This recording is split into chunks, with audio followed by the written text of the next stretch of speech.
Oh, oh my God, a customer. Hold on. Hang on, I just gotta... Ah, shit. No, I'm fine. I'm fine. I just dropped this... Well, it's basically just this huge rock on my foot. I'm fine though, really. Don't worry about me. Anyways, new customer. Hello! Welcome to the hut of this humble witch, purveyor of potions and collector of curios. You can call me Reed. How can I help you? Yes, I'm a witch. Witchcraft is a school of magic just like any other, though it deals more with nature and naturalistically manipulating the world through ley lines that are already present rather than manufacturing ley lines through wizardry. The whole only women can be witches thing is a bit of a stereotype, only because the first witches were women and they passed it down only to women for, generations until only kind of recently some of them decided to challenge it and discovered that anyone can be a witch, and the founders probably just had, strong opinions about men. But that's neither here nor there. No, don't feel bad for asking. I'm happy to enlighten. I've just explained it so many times, it's turned into a bit of a spiel. I could probably say it in my sleep at this point. But this does raise an interesting question. It doesn't seem like you know a whole lot about witchery, and yet here you are, right where the magic happens, so to speak. Were you just curious and decided to see what this place was all about? Maybe do a bit of window shopping? Or did you have something specific on your mind? Some goal you can't achieve through ordinary means that you need my arcane assistance for? Just window shopping?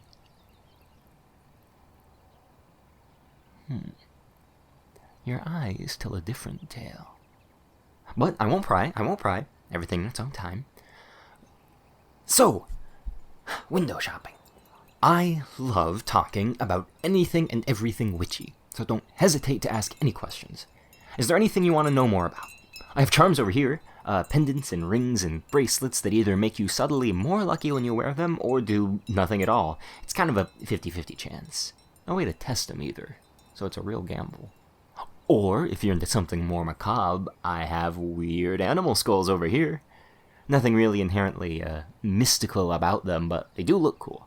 Like, this rat had 3 eye sockets. What's a rat gonna do with 3 eyes? Anyways. This here by the window, it's my little herb garden. Basil and rosemary and clover and thistle and just about any kind of plant you could want as an alchemical reagent. You could use them for cooking, too. And I got some little pre-made packs of them right here, or you could buy the plant itself if you feel up to taking care of it. I've had my fair share of wine moms come in just for these. Didn't even notice the whole witch theme I've got going on. Oh, and underneath the plants, here in the cabinet, I've got logs with mushrooms growing on them. The log can last for a few years, and it'll keep bearing fruit until the mycelium sucks all the nutrients out of the wood. Those 2 in the corner there are actually the bioluminescent kind of mushroom, but you can't really tell in this light. You need to wait till like midnight to actually see it, and even then it's more of a subtle eerie glow than anything. Oh, don't touch that one. Yeah, that one's poisonous. I was going to run some tests with it later, but don't really have other places to keep mushrooms, so it's with the other ones. Anyways, I can go on. You really can't get me to shut up about all this stuff. There's all kinds of whimsical things in here with all kinds of magic and stories and legends. What would you like to know about? Magic. You want me to explain all of magic to you? You do believe in magic, right? Because I will explain how magic works in excruciating detail. I'm serious about this.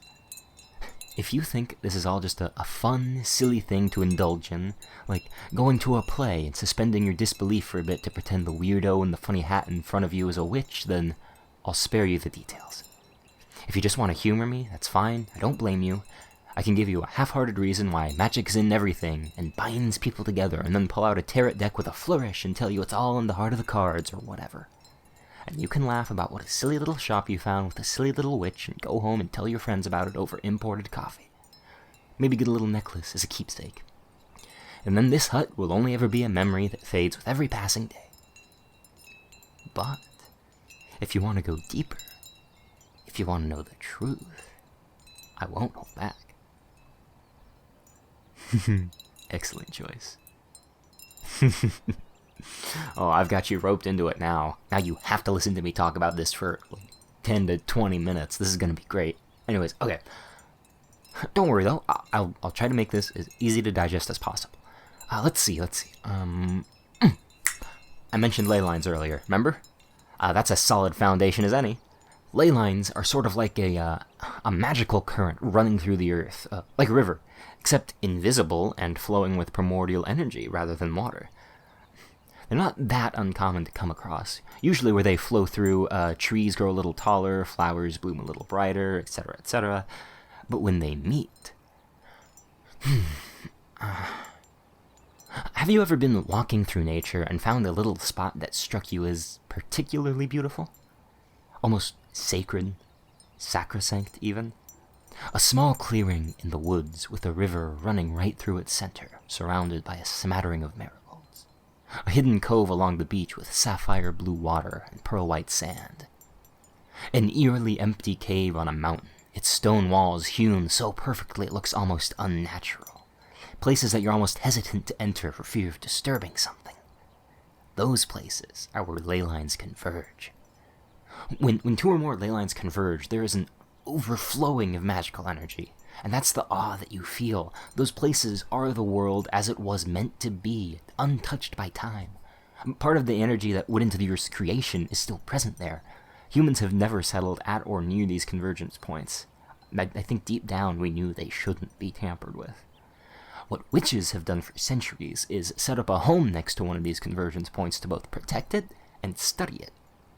You can live close enough to it that you can still experience the magical overflow while not intruding on the sacred ground, so to speak. Study what, you might ask? Well, I'll tell you. The energy that flows through ley lines is the energy that created the world, flowing round and round and round and round and round. It remembers exactly what the world used to be. When certain things, like specific plants or gemstones, come into contact with that ancient power, it can awaken parts of their true nature that have been diluted by time. For example, the four-leaf clover. If you find one, it's supposed to give you good luck, but it really doesn't. Nowadays, it's just supposed to be like, oh, that's rare, you must be lucky to have found it, or whatever. But original four-leaf clovers did bestow luck on their holders. It's just been so long that the magical aspect of the clover has been worn away to nothing. Finding a four-leaf clover now is just finding a weird plant. But if you go seep it in some of the energy at a convergence point, it actually restores the clover's magical properties and it's lucky again. So after knowing that, it's just a matter of testing and memorizing what used to have magic in it and what that magic actually did. Once you restore the magic to something, anything's fair game. Put it in a potion, enchant a wand with it, turn it to a charm. Limitless possibilities.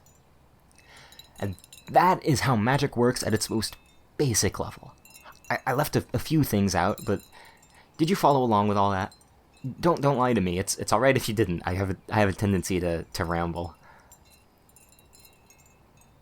Well, now you know one of the great secrets of this earth. How does it feel? You've got a little bit of a sparkle in your eyes. I was the same way when I realized it was all real. And not just real, but attainable. When I first started getting into witchcraft at around, I want to say, junior year of high school? I wanted to know everything. Like, books in the library didn't give me enough, so I had to turn to, like, those trashy internet articles that are all pretty much bullshit. Because who knows, you know? Maybe there was a grain of truth to them somewhere. It took me a long time to find an actual witch that wasn't some kind of charlatan. And it took me even longer to convince her to train me. She was this really unassuming middle-aged woman who worked at an insurance agency by day and practiced magic by night. Her specialty was in psychics and divination, and let me tell you, it is difficult to start a conversation with someone who doesn't want to talk and knows when you're coming before you even do. And she very much wasn't the talkative type. After several weeks of me sending messages to her and her threatening to call the cops, she gave me pretty much the same ultimatum I gave you. I could go on with my normal life, or I could learn about the truth of magic. And I dove in, and I never looked back. I should give her a call one of these days. It's been a while.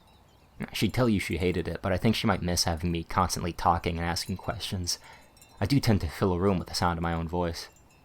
She was great at reading people. Whether or not that was part of her psychic abilities, I don't know, but I like to think that I picked up on that a little bit. Which is why we're going to stop talking about me and start talking about you. I can tell you didn't come in here to window shop. That was probably your backup plan if this place turned out to be a sham like so many others. You have a very specific problem that you need a witch's help for. Something that well-wishing and platitudes won't fix.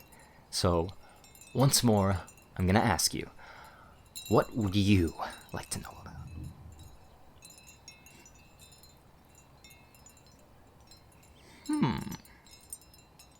Well, hypothetically, if there was someone who had a hypothetical crush on someone else that wasn't reciprocated, there might be a hypothetical potion to make them change their mind. Hypothetically. A love potion? That's dangerous business, you know. Meddling with the emotions of other people without their consent is not without consequences. Whenever a love potion is involved, a healthy deal of mischief ensues. Well, of course I'm gonna make it. Mischief is my middle name. Follow me. I think the most interesting part of the love potion is the history behind it. It was, in fact, one of the first kinds of potions that witches learned to brew, since most of them, being the lonely forest hermits they were, longed for companionship of some kind, and having already been ostracized from society, had no qualms about acquiring a companion through morally dubious means. I think for us nowadays it's actually turned into a plus, since the witches in the past didn't know anything about the brain, so they left it alone and found more interesting solutions. If we tried to make a love potion nowadays with what we know about the human body, we'd probably do a huge amount of irreparable damage trying to physiologically change people's minds into loving us. No. The ancient witches were brilliant. They found a way for a person to imprint themselves onto another in a fashion that mimics the trademarks of infatuation. Elevated heart rate, dilated pupils, that sort of tingly, cloudy feeling you get at the top of your head. But before I explain further, I need you to pick one of these precious stones. Just whichever one you like the most, no pressure. That one's rose quartz, that one's opal, that one's lapis lazuli. Well, it doesn't matter what their names are, just pick one. Interesting, okay. Now pick one of these pouches. They've all just got, like, flavoring in them. I got vanilla, cinnamon, and mint. Good choice. I'll take that. And now here is a knife. I'll need you to fill this vial with your blood. Yes, really, it's witchcraft. Of course I need your blood. Just nick the tip of your ring finger. That's the safest place to do it. Believe me, I've done my fair share of drawing blood. I think I know how to do it. It's a small vial. You'll be fine. And while you're doing that, I need this beaker. I got it. Where is it? Oh, there's the tubes. Put that through there. Kindling. And, oh, you got the blood? Perfect, thank you. So now, I will fill this up to right about here with water. I'll plop the stone in. Empty the spice pouch. Now I'll add a few magical ingredients that I won't disclose to you so you don't get any ideas about doing this on your own. And a bit of fresh lavender to make it smell nice. Now, where is it? Oh, I'll use this heat-enchanted wand on the kindling, and voila! So, where was I? Oh yeah, the ancient witches found out they could imprint themselves on their desired lover by focusing on the sense of smell. Isn't that interesting? We humans often overlook smell because we rely on our vision so much, but it can be incredibly powerful if used right. In the animal kingdom, different species have pheromones that send signals or messages to others of that species using their sense of smell. What we're making is kind of a pseudo-pheromone that only your desired crush will receive, and that will only apply to thoughts of you. Now, all of the stones that I showed you earlier, they all have properties of love and infatuation, and I asked you to choose your favorite because whatever your favorite was the one that's most attuned to your aura. The other things I added basically just contribute to the smell part of the potion. Now, as the water reaches a rolling boil, the various magical properties of the stone and the other things I tossed in will start to separate from the physical entities they inhabit and spread into the air as the water evaporates. It'll travel along the tube and then condense in this vial as the potion. As it stands now, though, the potion would just be a whole bunch of directionless affection for both everything and nothing in particular. But when we add your blood... the potion is now for you, and you alone. As it finishes, let me explain what's going to happen. This isn't like a cartoon, where whoever drinks this will suddenly be head over heels for you and do whatever you command, etc., etc. What's going to happen is a lot more subtle, and it's going to take a while. Once someone drinks this, their mind is going to get fuzzy. Their heart rate will increase. They're suddenly going to realize they can't look you in the eye. It's like their eyes have been closed for years, and they've just opened to see you're actually pretty attractive. That doesn't mean that they're going to treat you any different, at least at first. They're probably going to go home and lie motionless on their bed, wondering what that feeling was. Is it possible I have a crush on them? No, it can't be. Things like that. And then from there, they'll start to treat you more and more like however they would treat someone they're crushing on. It differs from person to person, so if they're the confident type, odds are they'll probably end up asking you out on their own. If they're more of the shy type, then you might need to do a little bit of initiating. I'm sorry if you don't like initiating, but that's not on the potion. That's on your crush being the kind of person to never ask anyone out. Just ask them to coffee, or just to hang out or something. They are now slightly infatuated with you, so they probably won't turn down the offer. And from that point on, it's just love, and I can't give any advice on that. But, step first, they have to drink the potion. Mixing it in with a drink and then handing it to them always works well if you can ensure they're the only one to drink it. Pick something that works well with whatever flavor you picked. I suggest a milkshake. Ooh, and it looks like it's done. And... here you go. One love potion, fresh from the source. Take good care of it. No. You don't owe me anything. This one's on the house. I barely ever get to talk as long as I have. It's been a lot of fun. Oh, and one last thing. Don't drink your own love potion. Please. You know Narcissus, right? Yeah, it's like that, but worse. Anyways, good luck, and feel free to stop by anytime. I'll be here, and I'll be... Ah! Stupid! Why am I always dropping things on my foot?